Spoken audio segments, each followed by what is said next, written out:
No. अबे ओ भिखारी, मरना है तो किसी दूसरे जगह पे जा। मेरे गाड़ी के सामने से हट रहे, तुम जैसों को अच्छे से जानता हूँ, फटीचर कहीं का। अरे रे रे, इतनी बेइज्जती। अब तो ऐसी चीज बनाऊंगा रे कि तेरी 7 पीढ़ियां भी देखते रह जाएंगी रे, देखना।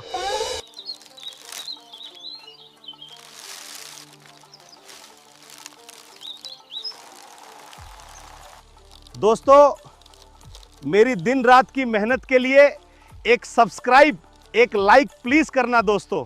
अरे ओ चुरा के ले जाने वाली कमीनी, मेरी पतंग देख। ये पतंग तेरे बाप ने भी नहीं देखी होगी रे।